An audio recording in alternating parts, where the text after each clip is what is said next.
All right, and we are live. Hello, everyone. Good morning, good evening, good afternoon. Welcome to the Esports Industry Podcast. We have a special guest with us today. He was rushing, but he made it in time. All good, all good. We have Charles Conroy from the Switch, also known to esports industry leaders as Charlie to some. Welcome, Charles. Hey, how are you? Thanks for having me on, Alan. All good. Charles is calling all the way in from the US. And what time is it over there? Right now it is 11:10 a.m. 11:10 a.m. for him, and over here is 1:10 a.m. in the morning for me. Thank you for But staying all up. good, all good, all good. I'm just going to do a quick introduction of. Should I call you Charles on this podcast? Whatever, Charles, Charlie. whatever. All right. So Charles Conroy is the former Go ahead. co-founder of Complexity Gaming. Right now, he's the vice president of gaming at the Switch, a solution service provider. He has extensive experience in professional gaming and was also the former chief development officer for Next Gen Tech, the parent company of Complexity Gaming. Complexity is one of America's premier and longest standing esports organizations, winning more than 140 over championships in nearly 30 games over the last 15 years. This was last year, all the while being featured on dozens of major media outlets. He made history by meeting up with the Dallas Cowboys owner, Jerry Jones, and added to the team's roster of owners. Back then, as we know, the interest in esports by athletes and traditional sports organizations like the Dallas Cowboys was significant.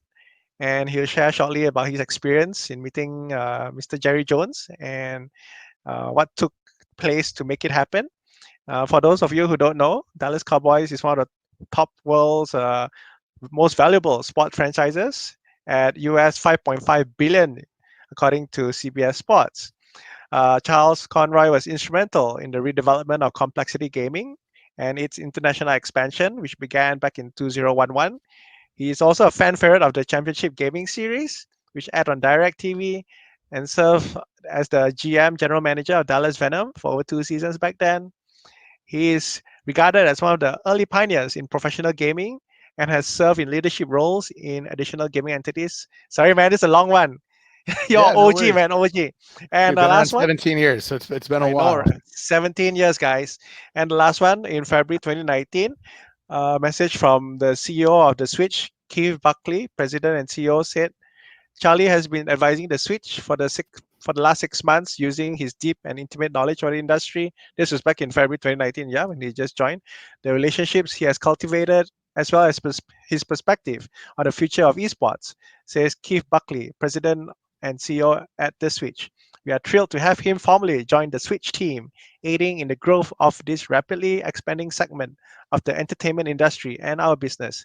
He'll be instrumental in continuing our worldwide expansion in this exciting business. Wow. Charlie Conroy, welcome on board to the Esports Industry Podcast. Thanks for having me. I feel like I'm with the real esports celebrity, Alan Fang. So, All good. Yeah, how's it been for you past couple of months with the lockdown and all that? yeah, so COVID's been crazy, both on a personal level. Moved from New York City to Dallas, Texas, because New York City is obviously in rough shape. Um, love it down here. From a work level, we broadcast live events when there's not live events. So from a remote production side, we've done really well, right? So instead of people flying to events to produce them, they can produce them either from our studio or in the cloud. And with people not getting together and flying around the world, um, producing things remotely has been really popular. So some good, some bad, but just looking forward to having this be over. Right. Cool. Um, I've met Charlie a couple of times in Miami, in USA, as well as in Cannes, in France.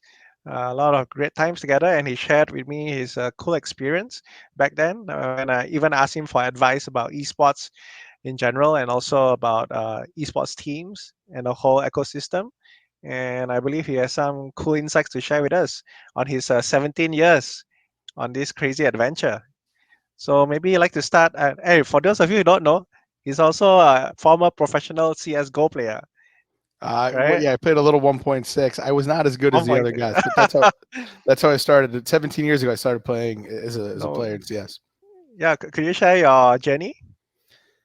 Yeah, so it's a long one, but basically, I played CS just like anyone else did with their buddies. Went to a couple local tournaments, did okay, came in like third, second, and then we went to a tournament called the CPL in 2003 in Dallas, Texas, and that was the first time we played against teams from all around the world. And I was like, oh man, these are not just teams from the New York area; these are teams from Brazil and Sweden and etc. And I go, this is amazing. And we got absolutely rocked. Like we did not do well. We went out 0-2, didn't even come close to winning a game. But I was like, this is a big deal. This is definitely going to be a thing. I think esports will be big. So I put together a team of the best players I could find at the time. A lot of them I met at that tournament. We started winning locally. We got some better players, upgraded a little bit. Then we started winning qualifiers to go internationally. We went to WEG in Korea, which was like a 2-month TV show that they filmed. We represented the U.S. at the World Cup in Paris. And we were largely considered a top 3 team in the U.S., but number 2 to complexity in 3D because they had more money than we did. I mean, I was literally 17 years old Oh trying to wow. trying to put this team together. Mm-hmm. But we were winning qualifiers and getting trips paid for and just kind of being the scrappy team. Then DirecTV came along with the Championship Gaming Series, which was the world's first city-based league for esports outside of Korea. That was really exciting. And I was young though. I was 20, so I didn't know if I'd get hired to run one of the teams because everyone else they were hiring was 30, 35, 40. And they had announced all the general managers and I hadn't gotten a call, Mm-hmm. which was really kind of nerve wracking because I'd been doing it longer than a lot of these people had. Finally, I get the call from Craig Levine. I'm at a movie theater. I pick up the phone. Actually, I got a call from Jason Lake congratulating me. Oh And I said, wow. on what? And then I go, hold on, Craig's calling me. And he goes, oh, man. But they told me I got the GM spot, life-changing experience, 20 years old, running an esports team, making a full-time wage. All the players that had played under me finally got paid what they deserve to get paid. They had apartments in LA. Again, this is Wow. '07. I Wow. separate esports in 2 categories, pre-Twitch and post-Twitch. And this is what Mm. I like to call the pre-Twitch category. But it was great. The whole team moved out to LA. We had housing. They were making a livable wage. And it was a little too much too fast. The league burned out pretty badly. They spent $45 million in 2 seasons. It was too Wow. quick, and they just Which burned. league was that again? Sorry. It was called the Championship Gaming The Series. Championship Gaming Series, right? Yeah, so amazing time for all those involved. Some of those people are still in esports, and that's really cool to see. A lot of them have moved on, and after that, it was tough. The US esports scene was kind of ruined by that because everyone Mm. had left their independent organizations and sponsors. So the sponsors felt like Right. we turned their back on them. And then people Oh. said, if News Corp can't do it for 45 million bucks, who can? Mm. And Jason, who's one of my great friends to this day, was like, look, I want to reform complexity.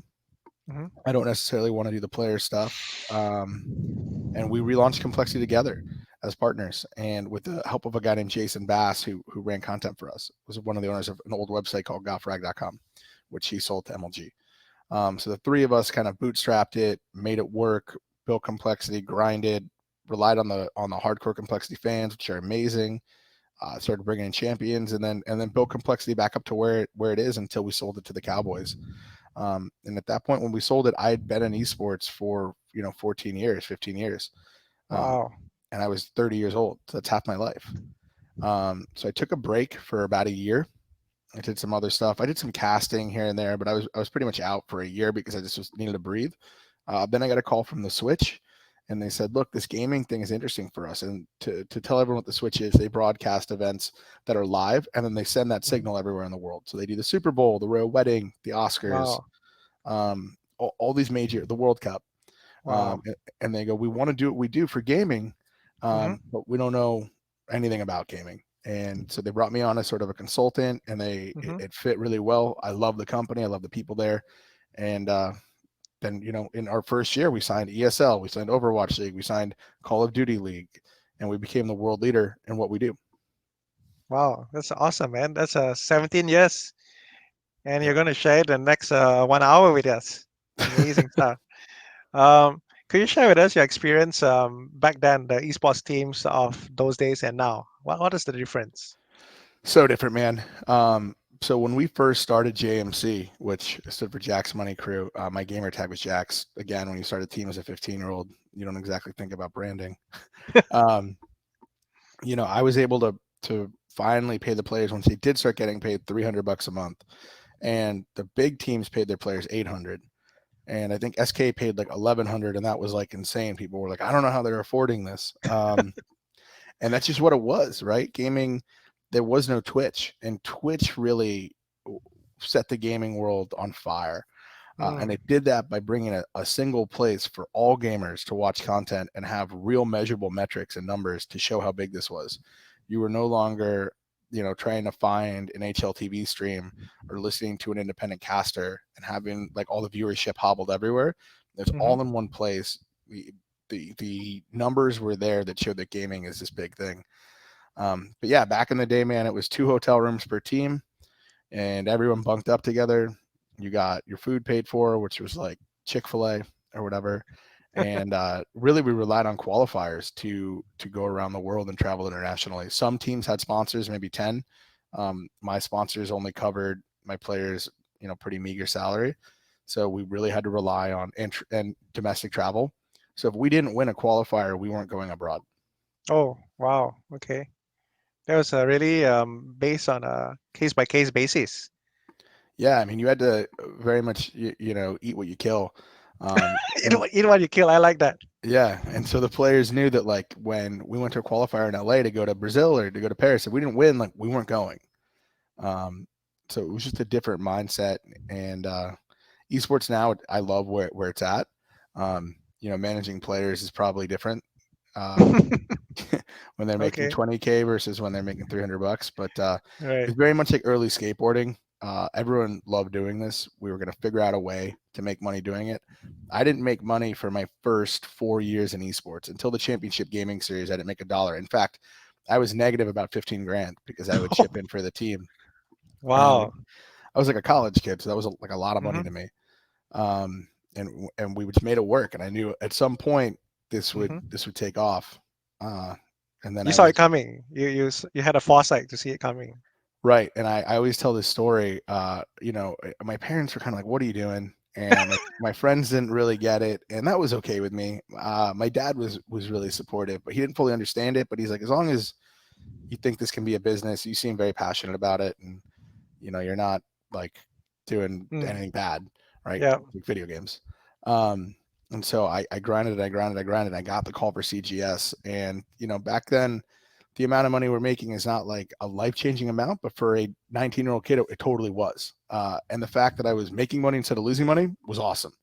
Um, so the realization that I'd finally, quote unquote, made it, it's the draft for season 1 of the championship gaming series. I'm in a limo with all the other general managers, and we're pulling up to the Playboy Mansion, and the gates of the Playboy Mansion are opening. Again, I'm a 20-year-old male, and I looked Right. around and I go, well, this is what success feels like. This is it. An incredible moment. I mean, not just because we were at the Playboy Mansion, but because like this was it. Like we were on TV. My players were about to get paid. Players that had trusted me to get them to that finish line. I was about to get paid after losing money. Like I could show my parents a paycheck and be like, I told you this is a real thing. Just like an incredibly proud moment all around. That's so awesome. I mean, like back then, 17 years ago, do you see it coming to like what it is today? In the So year we didn't 20s. I'll be honest, the only time I ever doubted the success of esports, and I'll be totally candid about this, was after CGS collapsed.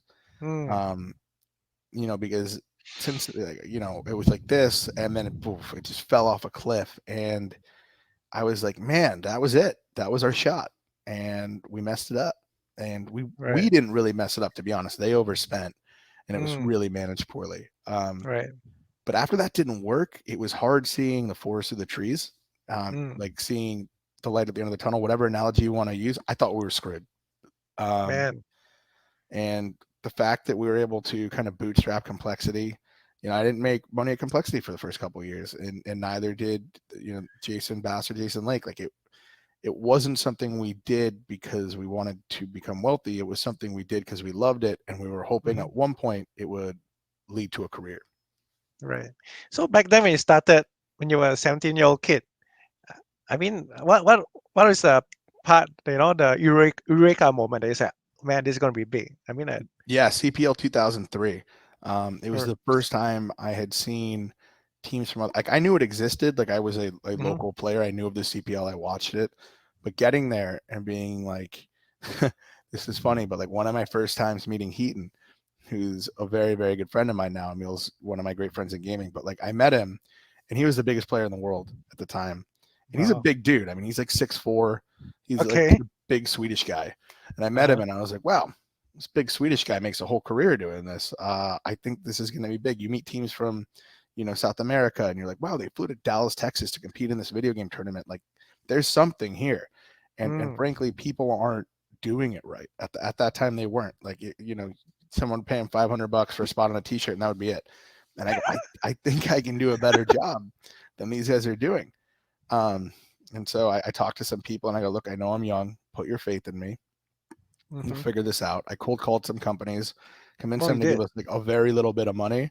Mm-hmm. And I just threw it all into the team. I put a little bit of my own money in, which again was not a lot of money. Right. Um, Okay. and we funded this thing and bootstrapped it. Man. So what was the experience like when you met with Jerry Jones, the Dallas Cowboys owner? So Jason met with him on behalf of all of us. All right. So How was that?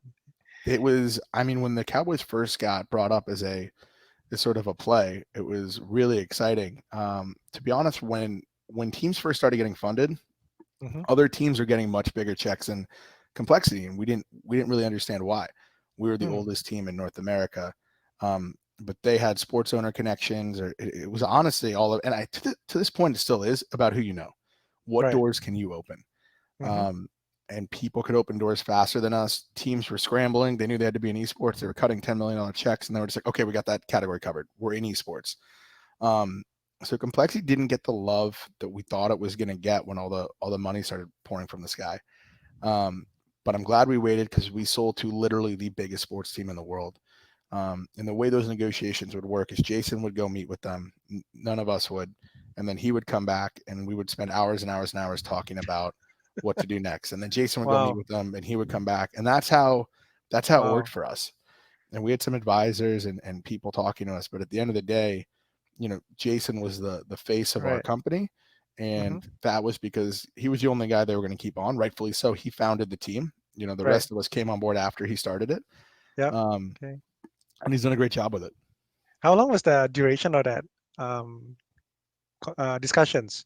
What is it? A year back I'd then? say, I mean, real talks, and I'm almost, it's almost like a blur to me. I'd say like 3 months, 3, 4 months. That's fast. That's fast. It was pretty quick. I will say the amount of information that they require from someone before like a company like the Cowboys buys your company, like to make sure you're on the level. I Yeah. mean, you're giving up, and this is any sports team. This isn't just the Cowboys, but if a sports Yeah. team is going to make an investment in a real team, and you've done anything like shady, be Mm-hmm. careful because they Yeah. go through your entire history of the fine tooth comb from tax returns to the basic stuff, but really do deep dives into you. And I think if there's something weird there, they'll probably find it. Wow. Man, you went through the whole 360. You know, not many people have an opportunity like you. I mean, 2003. I don't Yeah, even know what esports back then. yeah. I mean, we saw it early, Uh-huh. and again, pre-Twitch, post-Twitch. Hmm. Now I think you're an esports expert if you have been in the industry for a couple of years. Everyone's like, "Wow, that guy's old school," and it's like, but esports was so different. The industry actually kind of reset when Twitch came out. Honestly, all the Oh, okay. skills you learned at the beginning Hmm. don't necessarily translate into skills now because the industry is so different. But what does translate is the people that were there from the beginning really have each Hmm. other's backs because we were all there when it was in hotel ballroom. So when I need to call a league or I need to reach out to someone that's been there for Hmm. 17 years, they get it and they're cool, and that's a huge Hmm. advantage. But the skills in esports have changed dramatically, and that's why I think you're seeing a lot of people from outside of esports having a lot of success. Right. Like, what kind of advice do you have for those now in colleges or in universities planning to get a career in esports? I mean, like, you did a hard knocks, man. School of hard knocks. Yeah, for sure. Treat your players well. Number one, if That's you for have esports teams. Yeah. yeah, if you're so okay, so if you're just talking about in esports in general in the industry, Yeah. Or you can start with the esports team. Go for it. yeah. So for teams, I mean, if you're looking to get in a managerial role, it's not hard to get like a little bit of money to start a team. If you treat your players well, I think that's number one. They'll stick with you. Mobile games right now are super accessible. So getting a team that starts in mobile games and then expands, I think, is a pretty natural path in. As far as people in college that just want to get in the industry, Hmm. whatever you like to do, there's a role for that in esports. If you like Right. marketing, if you Hmm. like, if you're a lawyer, if you like Hmm. accounting, literally whatever you like to do, just put esports in front of it, and there Hmm. is a role for you. Right. Um, not everyone needs to be a pro player. You know how many people work in traditional sports, or let's just take baseball, that aren't baseball players? A lot Right. more people work in sports than the players. So yeah, just find creative ways in. There's a lot of good companies that offer internships here in the U.S. I'm not sure how it works abroad, but and then lastly, I think the most powerful tool, and Alan, you know this more than anyone, is LinkedIn. LinkedIn is Nice. huge.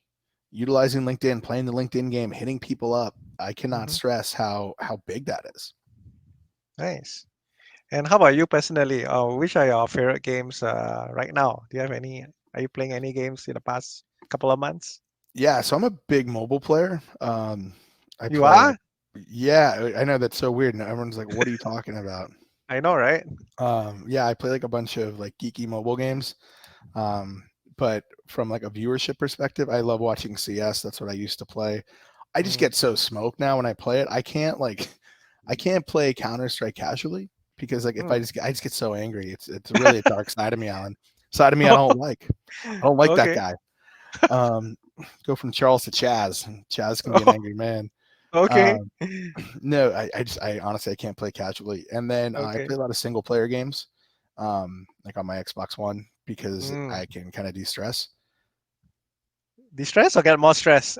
The single player games I can just kind of get into the story, chill out, Okay. and play that. But I talk about gaming all day, so when I mobile game because I travel a lot, so I can always Mm. have my system with me. Um, Nice. yeah, but other than that, just single player games and a little bit of Call of Duty here and there if my buddies want to play. Nice. What's your take on the esports industry? I know this is a big one, but in a long shot, in the next 5 years, things change so rapidly, like you said in all your Yeah, so interviews. so the growth rate of esports compared to like football, for Mm. example, is a rocket ship. It's the best way to put it. Things that take football 5 years happen for us in 6 months. So Mm. where are we in 5 years? I don't know. I mean, that's a 25 year. In reality, it's 25 years. Like that's so crazy to think about. Um, Yeah. where are we next year? I think we'll see an increase in franchise leagues. I think people like the security of franchise leagues. That will Mm. become more of a thing. I think we'll see augmented reality and studio um, live events for the next year, 2021, due Hmm. to the pandemic.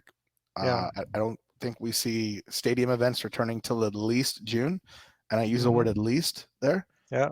Um, it could be all of 2021, but I think esports will be a studio model next year, which kind of hurts esports, to be honest with you, because these Mm. big live events and these crowds and these crowd shots, like when you see all these people at Worlds or all these people, 20,000 people in Barclays Center, those stories propel esports as a business because you can point to it and say, look, it's an actual thing. These are real people that go to real events.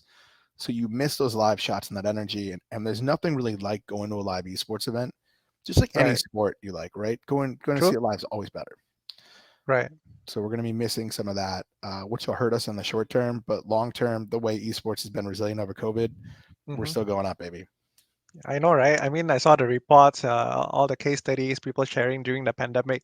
Esports was like blossoming. I mean, Yeah, we don't want the COVID to happen, but it did happen. But yeah, I mean, a lot of traditional sports or even other traditional businesses like the aviation, airlines, and even other companies, they're cutting off people, right? And I think esports, like you say, is resilient. absolutely. I mean, the global economy got rocked in a way we've never seen. Hmm. And look, esports got hit too. Um, Hmm. every industry got hit, but esports has proven to be a form of entertainment that can survive situations like this and can Hmm. thrive in some cases and is here to stay. Yeah, do your friends or family members like, hey, Charlie, how's esports doing amidst the pandemic? And then they read out reports like, hey, you guys are doing all right. My friends will be like, "Hey man, I saw NBA 2K on ESPN on Friday night. That's what you do, right?" And I was like, "Not exactly, but kind of, yeah." Like I explaining to my friends what I do. At this point, they kind of get it, But let me tell you, Right. man, a big difference. 2003, 2004, Uh-huh. being like, no, I have a group of players, and they go play a video game for money, and people are like, oh, like cool, I could do that, and I'm like, no, dude, you can't do that. It's harder than you think. They're like, no, man, I just beat my brother in like Call of Duty, and I'm like, that's not what I'm talking about. So now they at least get that it's a profession. Everyone's at least heard of esports, at least in my circle. Nice. Right. Um, Deep diving it can sometimes be a little hard with some older generations, but Hmm. people get it now. Right. I mean, like, there's a lot of media coverage, especially in the US, they're more open to it. Are the more senior executives, I would say, in big companies, are they like open to it now, or are they Yeah, still like I think conservative? people, every company, and I'll say this right to the camera, every company that doesn't have an esports strategy is already playing from behind.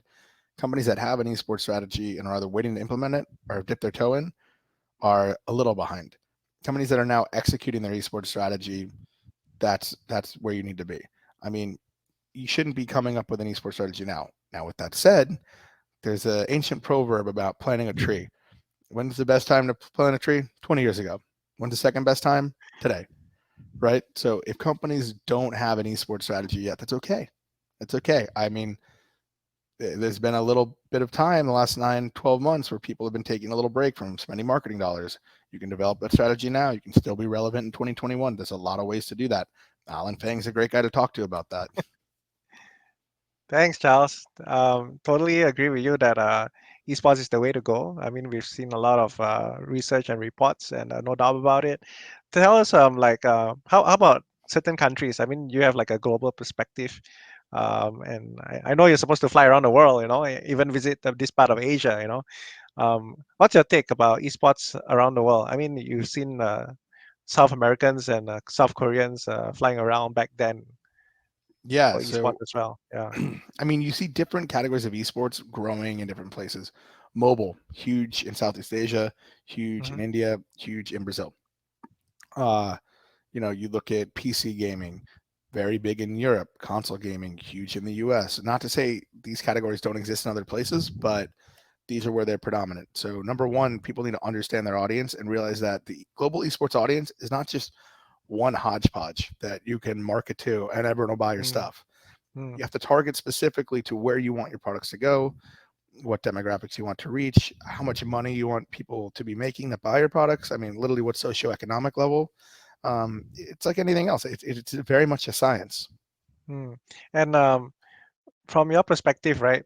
You know, back then when I traveled to all these conferences, especially in the US, and then people will come up to me and say, Alan, esports is about Fortnite, League of Legends, Overwatch, mostly PC games, yeah.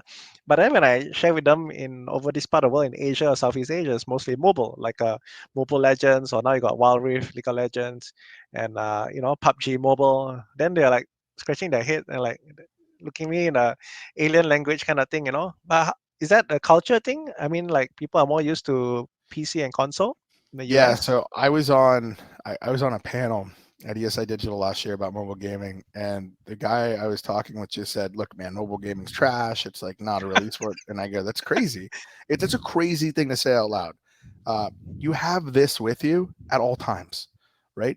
Phones are at the point where they can support games that are as good, if not better, than the PC console games we had in 2000. That's not to say it's going to replace PC gaming or console Hmm. gaming. It's going to add a new category to esports. And to Right. completely ignore that category, which is the fastest growing category, Hmm. is mind blowing to me. Um, just because it's not how you play or how you ingest esports or how you enjoy esports does not make it not an esport, Mm. or an esports category, because obviously there's multiple games under mobile. Um, I think mobile's huge. I think people that are ignoring mobile right now are really short sighted. Yeah, there's not many. I mean, safe to say there's not many Americans who are sharing like you do about mobile. So kind of like wow, it's an eye opener for a lot of people who will be tuning into this podcast as well. Um, yeah, I hope more Americans will see that point, right? Do you know like what games are big for mobile in the US right now? What are I mean, people Call of playing? Duty Mobile's very big. PUBG Yeah. Mobile's got a huge audience, nowhere near Mm, to what it's got, in the other areas. I think Wild Rift, to your point, is going to change the game. I mean, Riot yeah. is very, very good at creating strong esports leagues. Right. Um, despite what happened in their oceanic region, which was shocking, All right, right. the rest of the world, they're killing it. And so, Mm, you better bet some money that they're going to kill it with Wild Rift. yeah. At the Will same you? time, Yep. Go ahead. Sorry. Blizzard's really good at creating esports Mm, entities and making them work. So I'd like to see them, and hopefully they will be getting behind PUBG Mobile, or sorry, right, Call of Duty Mobile. right. With Were you surprised about Riot coming up with so many esports titles at one go? You know, Valorant, Wild Rift, and all that. I was. I don't know why they decided to do it that way. I don't have any intimate knowledge of that. I'm glad that they did. I mean, they Mm, have so many smart people over there that are super capable. You think that they would? I mean, one of the guys that used to play for me, Sal Garazzo, is on the one of the lead developers of Valorant. I love Sal. He's one of these oh, just great okay. guys. Um, and I know he'd been working on it for a while. He obviously didn't share much with me. He's you know very professional guy. Okay. But I was like, why don't they have an FPS? And everyone's like, they'll have one. They'll have Mm, one. Um, so I don't know why they chose to do it that way. Maybe they finally had enough money to get the right developers to do it. That's just speculation. right. I'm glad they did. Nice. And what titles do you think is going to be popular in the US in the upcoming I don't know, by next year? Look, we just mentioned Valorant. I think Yeah. Valorant's becoming really popular. The new Call of Duty franchises always have incredible popularity here. Mm, Um, in Europe they have FIFA, we have Madden here, NBA mm, 2K. Both sports games are going to be incredibly popular. We're seeing a big increase in racing games. mm-hmm. Um, so I think because of the simulators being so advanced, you'll see some racing sims becoming more popular. I think Counter Strike, everyone says it's going to lose popularity. I disagree. League is going to Okay. remain popular, and I think when the Mm. international comes out with a $60 million prize pool, everyone will be Oh talking man. about Dota. Yeah. Definitely Dota for I sure. mean, money talks, man. And if it's 40, 50, $60 million, that's Oh, a dude. bigger prize pool than any other sporting event ever. A lot of people will be talking about that. That is gonna keep Dota on the map. And what I Yeah. think will be interesting is, will battle royales remain popular next year? There are Mm. people kind of over that genre. We'll see. Yeah. I mean, we saw some gaming titles. They're not esports, but a lot of streamers and influencers play it, like Among Us, and yeah, one of the politicians, AOC, right? She Yep. was playing it. Well, what's your take? I mean, your personal take about politicians trying to connect with the Gen Zs and millennials via esports or Look, gaming? they vote and they watch Twitch. And so she being a 28, 29, 30, I don't know, she's in her either Right. 30 or late 20s. Mm. She gets that. And I don't think you're going to see a 70-year-old politician playing Among Us. Yeah. I But mean, in it's a great way to connect Southeast with a younger audience. Definitely. I mean, in Southeast Asia or in Asia, we see politicians trying to connect also with the younger generation. Of course, most of them don't play the games, right? But they do support it in terms of like budgets and all that. But I know in the US, it's more like privatized, right? The government doesn't like support sports budgets per se. Everything's Yeah, all it's like completely privately commercial. privatized. Outside of, I think, the Olympic teams, Mm, which the government may pay some money for. I don't even know if they do for that. mm, But esports certainly gets no government funding. yeah. So right now, how's the scene over there? I mean, like, is esports and gaming still on the news? I mean, like the talks about being like stadiums, arenas still opening up, even though we're in the midst of a pandemic. But I think they're planning for next year, I suppose, or once the vaccine is out, right? There's Yeah, some look, I reports. think the opening of stadiums has slowed. I think Mm, the imagining of what an esports stadium is going to look different. It'll be smaller. And that's not just esports, that's stadiums for anything that you're going to do, because live events are mm, going to look different. I don't know if the world will ever go back to a, 2019 view mm. of life. Wow. With that said, the stadiums that they broke ground on are still going forward. I know gaming teams that are pushing forward. Vindex just made a huge investment in opening Mm, up 300 gaming arenas around the world.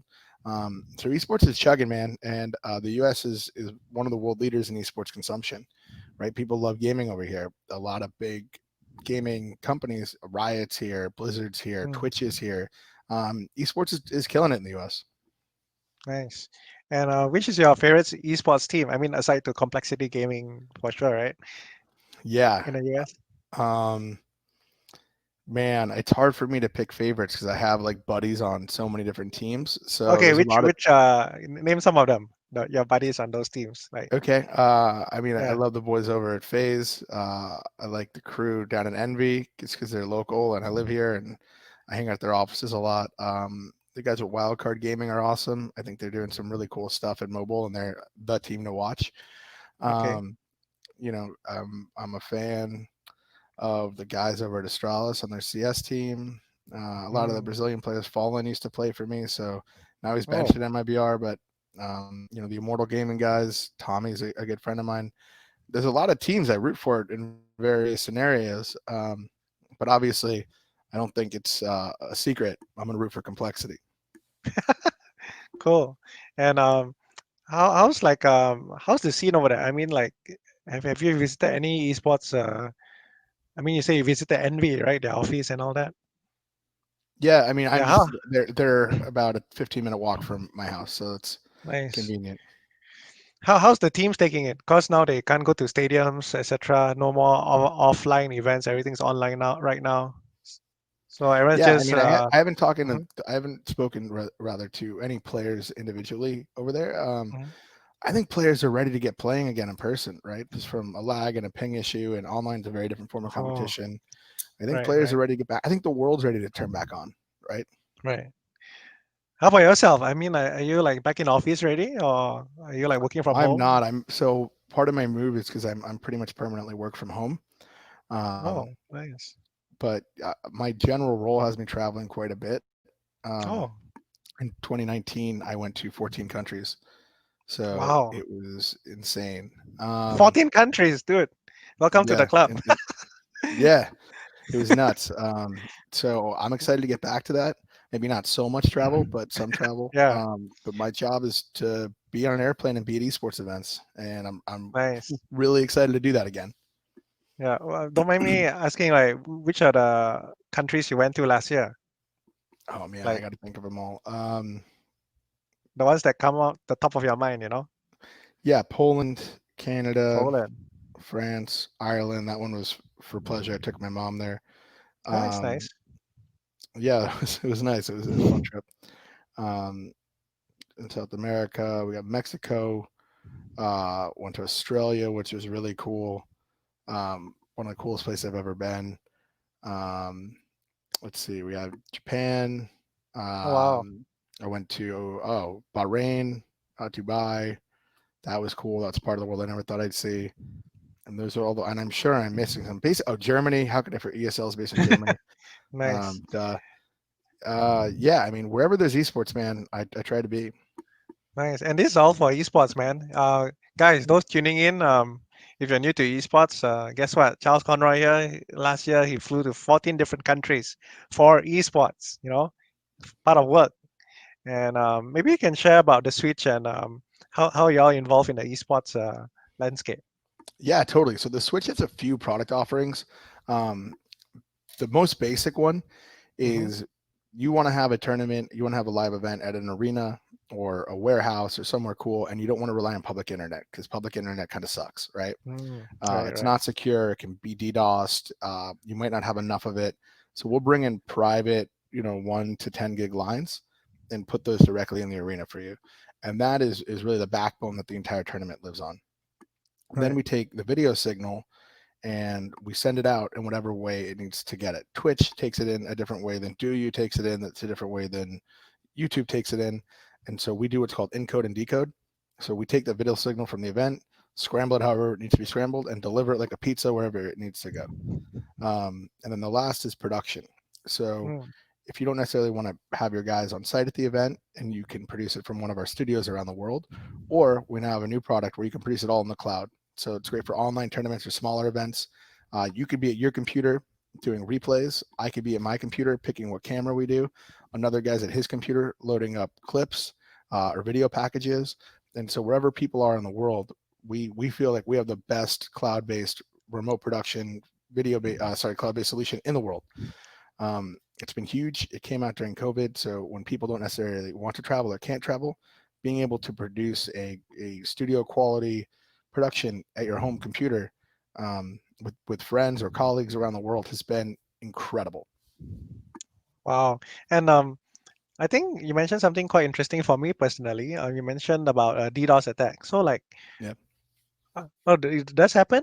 I mean, even all the for time, man. esports, all People the like time. you can't play a game like Counter Strike without the internet, and if people can somehow hack the internet of a live event, they can take down the whole tournament. And frankly, Wow. some people are kind of bad guys. I'm going to keep it very PG. I'm not going to use the language I want to use. Yeah, yeah. Okay, I'm, okay. I'm going to say they're not great people. Right.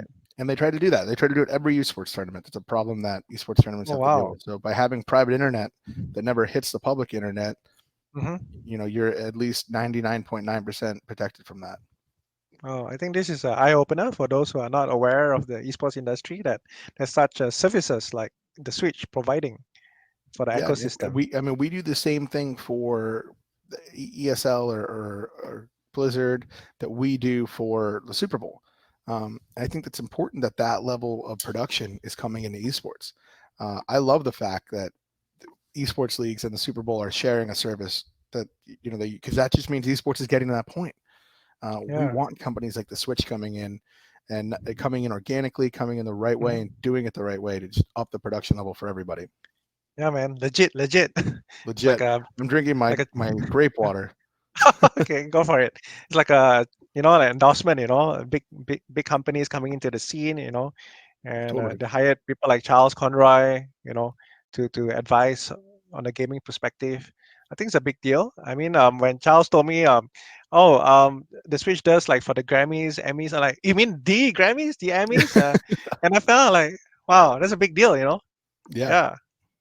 Yeah, and how's it been, man? 1 year plus. Last year, 14 countries. This year, less than 14, I suppose. Right. Right. Look, it's great. We love the leagues we work with. We're super grateful to work with the people that we work with. We're just ready for the lights to turn back on. I want to Right. be Uh-huh. supporting arena events again. I mean, Mm. but Like, until it happens, we're here. Like we're here to do remote production. It's just we were about to have the biggest year ever because esports is about to have the biggest year ever. We had over 400 events that we were going to be a part of in some way or another around the world. That's crazy. That's a crazy number of esports events. When I started, there was like 4 a year. So it's wow. just it's insane to think about, and we can't wait to support esports' growth and give it the best backbone in the industry because we want esports to keep happening. We want there to be more titles, more events. Let's keep it live. Let's get it going. I know, right? And which are some of the big events that the Switch supports in the esports world? The Yeah, so tournaments. all the Overwatch League events, Call of Duty League, all the ESL Wow. stuff. Um, we also do like We Plays events here and there. We do Hmm. all the Blast Pro Series stuff. So, and then independent stuff like BlizzCon or Hmm. TwitchCon, things of that nature. So, and we're always looking to keep adding to that list. Nice. So, if you could tell something to your 17 years ago self back then, what Yeah. message would you send to him? Number one, don't give up. You're going to be successful. Uh, Number two, grow up a little bit because I had to grow up a little bit. Like I was, um, you know, it's Hmm. not. How do I say this? I grew up in esports, right? So I was in France at 17 or 18, and everyone else is like 24, 25, and Wow. it's fun, and you can get sidetracked on all the fun stuff, Right, right. and I certainly really enjoyed it, and I would tell myself to stay a little more focused on the task at hand, Charles. Um, but you live and you learn, and it was a great way to grow up. And here I am now, and I'm loving every day. Nice. And would you have wanted to continue being a pro player back then? No, No, not um, then. Maybe now. Not then, huh? because yeah, I mean, I think you age out, right? So you have a Right, time right, where you right. have to shift. I really was not that good. I mean, I wasn't bad. I was better than like your average player, but I was Hmm. not nearly as good as these other guys. And so to just get like kind of Hmm. destroyed every day would not be fun for me. And Right. I get my wins when I negotiate deals. Like I feel Mm. the same way when I close a big deal that Hmm. players feel like when they win a tournament. Okay, So got that's where it. I get my adrenaline. Nice. And back then there was no universities or colleges supporting esports, right? As in Oh, the not at all. It was not no. There's It's like nothing. a stigma. It's like a stigma, you know. Yeah, Hey, it's very gaming. negative. Like, oh my God, you play Negative. video games? Yeah. People were like, you're gonna fail out of school. And Oh, shit. I'm actually a great student. So Oh man, underground stuff, you know. And right now you have big unis in the US like UCI, University of California, Irvine, and all that. They have their own esports team, esports clubs. yeah, They and they have just believe. I believe there's over 60 universities that offer some sort of compensation, like from a scholarship perspective, for mhm, you to compete in esports. That number could have doubled since I heard that stat mm, 3 months ago. oh, wow. So don't quote me And on it.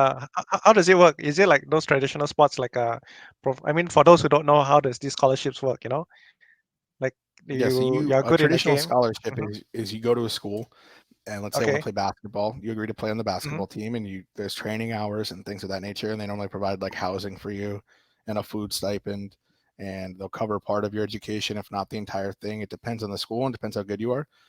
Hmm. So esports scholarships, I believe, are much smaller, but they'll still give you like a piece of your tuition will be covered, um, Right. and so things of that nature. So it's a big deal for a lot of these people. Right. And it used to only happen in traditional sports like NFL, NBA, and all that. And now you see esports are going that direction also. You know, getting these scholarships and there are even courses being offered to take up Yeah, esports skills. Right. absolutely. Yeah. Do you think like the Switch will be expanding their esports and gaming division in the next 5 years? Yeah, I mean, hopefully our division is 20 people, right? I mean, Yeah. the more esports grows, the more we're going to need Hmm. people to service that. So the more tournaments come out, the more live events happen, the more we're going to need bodies. And I'm looking forward to that. Yeah. Yeah. I met some of your colleagues in France. I remember they were from London or something, right? From That was UK. David. Yeah, David Yeah, from David. London. He's a David. very Yeah, nice that's guy. right. When I Yeah. met David, so David's the most British person I've ever met. And I don't mean to derail the interview, but we got to talk about David for a minute because Yeah. Okay. Go. he's amazing, but he's just very British. And so we're in Cannes, and David's got strict rules. Number one, David doesn't eat up buffets because he doesn't. And now maybe during COVID he was smart, but he's like a very clean and quiet guy, and I'm a little different. So we were like the odd couple that trip, and I had met him for the first time when I met you. Yeah. I don't think he knew what to think of me, but he had a good time, and he's now a good buddy of mine and a colleague. So Nice. And he understands esports and gaming by now after hanging out with you. he does, and I think the best way you can get someone to kind of get it again is to bring them to a live event. And all of Right. my colleagues that have been to a live event are like, "Oh yeah, this is awesome." Um, and so almost the entire team that we have there has been to a live event with me at this point. Wow. Yeah, I think that's very important, even for those out there looking to talk to brands and sponsors, potential sponsors. Especially the older generation, they need to see it like right in front of their eyes, you know, because there's some things like the energy of the crowd, the atmosphere, you can't really absorb it when you're not there. Maybe you watch a few YouTube videos, etc., but that's about it, right? Yeah, You need to be I mean there in it's person a for totally these different things. experience live. Yeah. And you've seen a lot of activations around the world, right? Do you have any favorite activations by brands in particular that you kind of like still remember in the esports world? Wow, yeah. So I've seen some really cool stuff done. Um, Dr. Pepper used to do cool activations where they would like Mm. build someone their ultimate gaming room, and this was back in Oh, like wow. '07, which was pretty interesting. At the Esports World Cup, this wasn't so much an activation, but they at the end of the tournament for all the Hmm. players, they rented out Disneyland Paris, um, and it was completely closed down for the night, and then Oh, had wow. David Guetta, like the world class DJ, spinning, and it was No playing on the way. speakers through all the rides and stuff. And you can go on any rides or do whatever you wanted to do at Disneyland Paris while David Guetta was spinning, and teams from all the world were hanging out. That was pretty insane. Um, I mean, World Cyber Games for Samsung was always again, not Oh, an yeah. activation, but the WCG itself was just Mm. like a WWE match. That was insane. Um, Intel's obviously done amazing things with IEM, and Intel, I think, has been the biggest supporter of esports in the world and continues to be. And then just from a tournament perspective, the things that Blizzard does by Mm. bringing in different musical artists and things of that nature to get people at their events. And then obviously Riot with Mm. Worlds does themselves every year. So the cool thing about esports is tournaments get better every year uh, by a lot. They have substantial growth. and now they're all kind of competing with each other to see who can do the coolest thing. So as esports fans, we get the benefit of this competition because we get to see all this dope stuff every year. Right. That's cool. And based on your observation, even like last year, do you see any cool activations by brands in the US that connected with the esports community?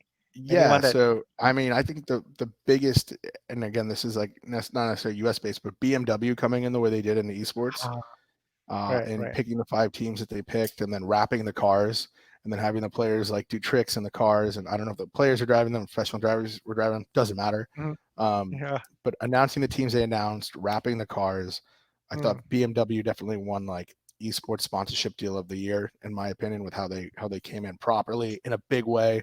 That was clearly thought yeah. out for years. That was awesome. Right. And a lot of people don't realize, like even some marketers out there, they think that esports is just for kids, etc. Then when a big brand like you mentioned, BMW comes in, why is that so? And I read a report by the one of their main people who is leading the esports activation. They say it's about brand building and connecting with the future generation of potential buyers, the future customers. Maybe they won't buy a BMW straight away up tomorrow or the year or next, but when they have disposable income, when they already started working, yeah, they'll potentially buy a BMW. And let's Yeah. talk about a more approachable product like toothpaste, right? Oh, If you're okay. Crest or Colgate and you can get an esports fan at like 14, they will use that product for the rest of their life. People are really loyal to like their toothpaste brand. They're very loyal to their soda brand. These are things that people develop a taste for, develop an affinity to, and they keep using it. So you can grab these customers at 14, 13, and Mhm. have customers for life. And it's just crazy that more brands don't take advantage of that, to be honest.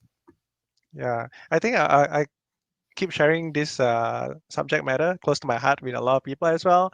I feel the next generation of CMOs or marketing managers, when they take over their role, of the current older generation, they will understand esports, and most likely they'll be 100%. a They'll have gamer. esports Yeah. strategies. But I mean, let's not knock like 60-year-old, 70-year-old CMOs. Like a lot of them get it too.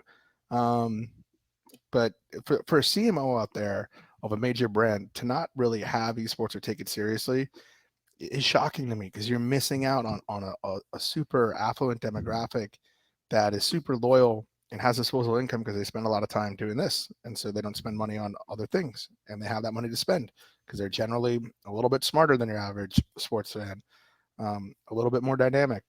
So if you can market them correctly, like they'll have your back. People support people that support esports. Yeah, and that's a good point. And I noticed one of your articles that your interviews you mentioned it needs to be organic. It needs to be authentic, right? The A word they call it in the US, right? Authenticity is the biggest word in esports, man. What's that about? Like, look, if you release a gaming product and you just put the word like extreme on it, gamers only, like people be like, all right, bud, like calm down. You have to come in and be like, look, I'm gonna give people what can I give esports fans? I can give them things that they want. I can give them drops. I can give them content. I can give them Mm, skins. I can do something for them that they want. And in return, maybe they'll give my product a shot. And so people that come in with a well thought out strategy, what can I give the esports community? Is it an event? Is there a really cool activation where they can get something in a game that they like that they don't normally get? Um, what can I do besides just putting my brand on something and scream gaming in their faces? Because that's going to turn me off. It'll oh, actually have the adverse effect. The people that come in intelligently and really cater to an audience that will be incredibly loyal to them are the ones that kill it. right. You seen some brands? I mean, no names mentioned, but you seen some brands doing it the wrong way, crash and burn kind of thing. Yeah, and I definitely am not going to name names for people that Yeah, come yeah, yeah. in. You know what? Oh my Actually, goodness. I'll tell a story, and I don't Okay. think I'm going to get in trouble with this brand. And if I do, it's okay. I'll be all right. Um, I think it was 2005. Tylenol came into gaming, and they started a team called Ouch Gaming.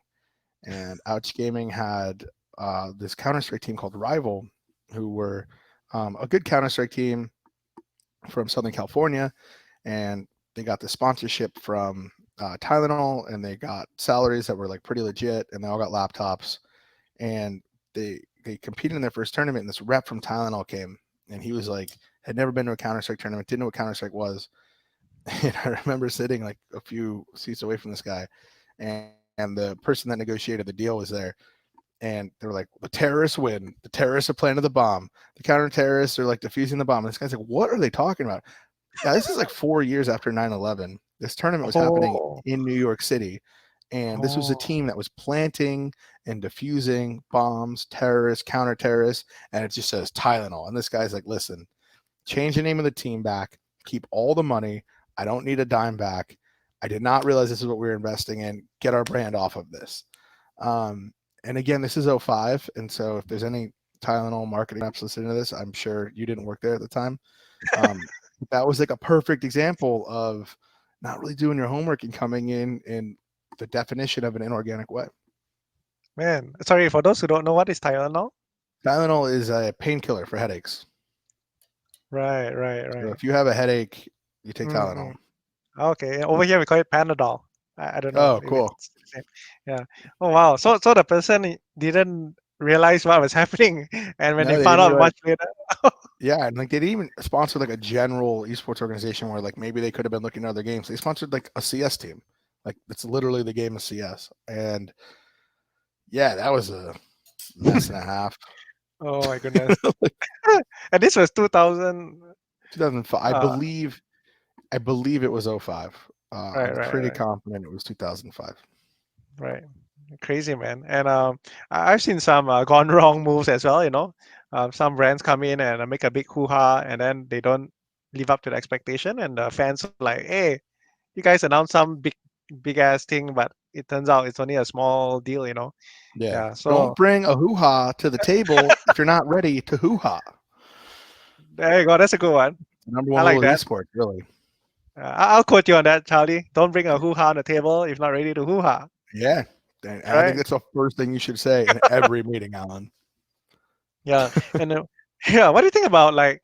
I mean, back then you had to knock on doors and explain yourself about esports and gaming, and right now you see like VCs and all that really opening up your eyes. I mean, have you talked to VCs in general? And Yeah. yeah, I had a call with one earlier today. It's my buddy that works at one. He was like, "Yo, Charlie, like, what's up with this esports thing? I don't get it." No, but at least he reached out to me and like wants to learn about it.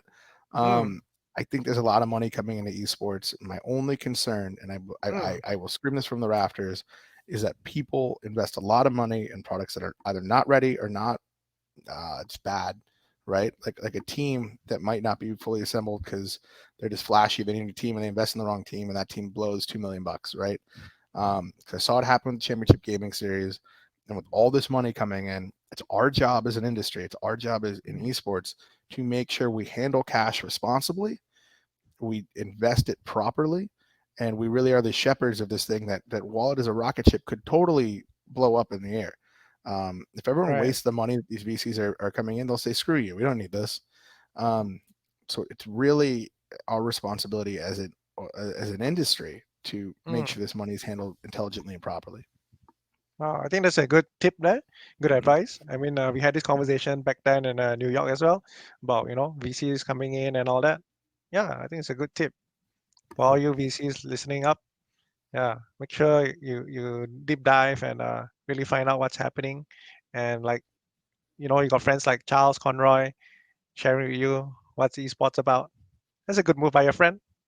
Yeah, it was a good phone call. He owes me a couple of beers. Right.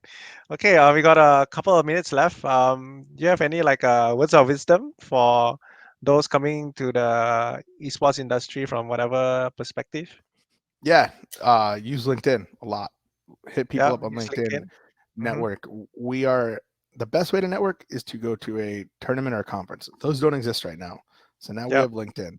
You are now on an even playing field where you have to spend $0 to connect with the people you want to connect with. Hit people up, ask them what's up. Hey, I'd love to work at your company. This is what I'm good at. Hey, I'd love to do this. I'd love to do that. Be inquisitive, ask questions, Right. be humble. When people come to me Mm, and they're like, hey, man, really would like 10 minutes of your time, I'm happy to do that. But when people are cocky about it, I'm kind of like, yeah, screw you, buddy. Like, just be humble because mm, everyone has a lot to learn. I have a ton to learn. When I went into broadcasting, the broadcast side of it, mm-hmm. I had no idea what to do. I was super humble, kept my head down, took a bunch of notes, asked a bunch of questions, and now I like kind of understand it. Um, so there's so many opportunities out there. Don't feel like you have to fit into one little hole in order to become an esports Mm, player or to become a manager. Like you don't have to fit into these little segments. Like just join a team, see where they need help with Mm, everything, be a jack of all trades, and you'll find your footing. nice. I like that. Thanks so much, Charles. I think this is all the time we have. We appreciate Alan, a thank you so full, much. yeah, full I quality appreciate it. time, 1 hour, all the way from the US of A in Texas, right, Yep, Charles? Dallas, Texas. Yeah, Dallas, Texas, and hope I get to go to Dallas, Texas one day, right after the pandemic, and who knows, meet up with Charles and the Switch guys, and also maybe watch a game of Dallas Cowboys. Yeah, absolutely, man. Well, hey, thank you for the time, Alan. Yeah, thanks so much, Charles. You're a legend, living legend, the OG. Take care. Bye.